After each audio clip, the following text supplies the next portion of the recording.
தேர்தல் முடிவுகள் இந்த 2 நாளில் வரப்போகுது. ஸோ விஜய் நேற்றைய தினம் சென்னை அவருடைய பனையூர் அலுவலகத்தில் தமிழகத்தில் இருக்க 232 வேட்பாளர்களை வர சொல்லியிருந்தார். அதே போல் புதுச்சேரியில் இருக்க 30 வேட்பாளர்களையும் கூப்பிட்டுருந்தார். அதில் ஒரு 22 பேர் வந்திருந்தாங்க.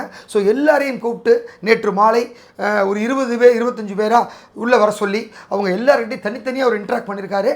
அது மட்டுமல்ல, நீங்கள் நிச்சயமாக ஜெயிப்பீங்க, ஜெயிச்சு கையில் சர்டிஃபிகேட் வந்தவுடனே வேறு எங்கேயும் போயிடாதீங்க, நேராக இங்கே வாங்க அப்படின்னு சொல்லி ஒவ்வொரு மாவட்டத்திலையும் முக்கியமான நிர்வாகிகளை கூடவே போட்டு அந்த துணை வேட்பாளர் அப்புறம் அட்வொகேட்ஸ் கூட இருப்பாங்க இல்லையா, அவங்களோட ஒரு செக்யூரிட்டியோட சென்னைக்கு வர சொல்லியிருக்காரு.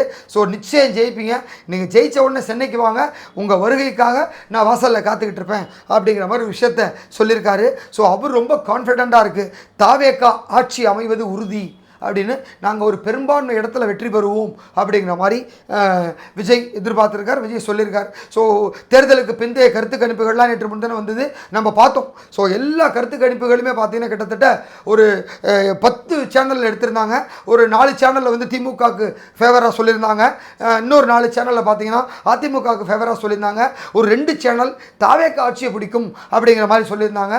ஸோ எது எப்படி இருந்தாலும் இது எல்லாமே ஊடகங்களுடைய யூகங்களாகவும் அவர்கள் எடுத்த ஒரு குறுகிய வட்டத்துக்குள்ளே எடுக்கப்பட்ட ஒரு சர்வேயாக தான் நாங்கள் பார்க்குறோம். ஆனால் எங்களுக்கு மக்கள் கொடுத்த ஆதரவு, மக்கள் எங்களை ஆட்சியில் உட்கார வைக்கணுங்கிற அவங்க எதிர்பார்ப்பு நிச்சயமாக பூர்த்தியாகும். ஸோ இந்த தேர்தலில் அவங்க பெருவாரியாக வாக்களித்ததே தாவேகா ஆட்சிக்கு வரணும், விஜய் மேலே வரணுங்கிறதுக்காக தான். அதனால் நமக்கான வெற்றி கண்டிப்பாக இருக்குது அப்படிங்கிற மாதிரி சொல்லி வேட்பாளர்களை ரொம்ப என்கரேஜ் பண்ணி அனுப்பிச்சி வச்சுருக்காரு. நிச்சயமாக அவர் எதிர்பார்க்குற மாதிரி ஒரு பெரிய ஒரு நம்பர்ஸ் கிடச்சிச்சு அப்படின்னா தமிழக அரசியலில் விஜய் ஒரு கிங் மேக்கராக தான் இருப்பார் நிச்சயமாக.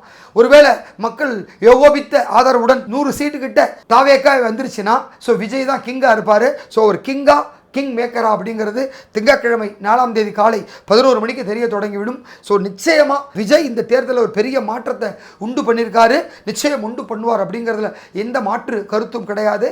அதற்கேற்றார் போல் தான் நேற்று எங்கேயுமே நம்மளுடைய ஜெயிச்ச வேட்பாளர்கள் விலை போயிடக்கூடாது, அவங்க யாரும் காசை கொடுத்து விலைக்கு வாங்கிடக்கூடாது, குதிரை பேரை நடத்திடக்கூடாது, அவங்கள யாரும் தூக்கிடக்கூடாது அப்படிங்கிறதுக்காக அதுக்கு முன்கூட்டியே ஒரு பெரிய ஸ்கெட்சை போட்டு அங்கேருந்து பிளான் பண்ணி அழகாக சர்டிஃபிகேட்டை வாங்கின உடனே நவுத்திருக்காரு. ஸோ இன்னும் ஒரு பிளானை வச்சுருக்காரு. இன்கேஸ் ரொம்ப த்ரெட்டனிங் இருந்தது அப்படின்னா ஒரு காலம்பு ரிசல்ட் தெரிய தொடங்கின உடனே அவங்கள பேக் பண்ணிடுறது, சர்டிஃபிகேட் வாங்குறதுக்கு அவங்களுடைய ரெப்ரசன்டேட்டிவும் அவங்க அட்வொகேட்டையும் கூட வச்சுக்கிறது.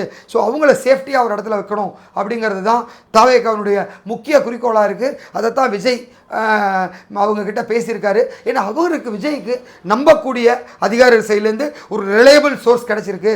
ஸோ அதை வச்சு தான் அப்படி ஒரு மீட்டிங் எடுத்து கண்டக்ட் பண்ணியிருக்காரு அப்படிங்கிற ஒரு தகவலும் இருக்குது. ஸோ சென்னையில் ஒரு சில தொகுதிகள்லையும் தாவேகா வெற்றி பெறத்துக்கான பெரிய சாத்தியக்கூறு இருக்கிறதாகவும் கருத்து கணிப்புகள் சொல்லியிருக்கு.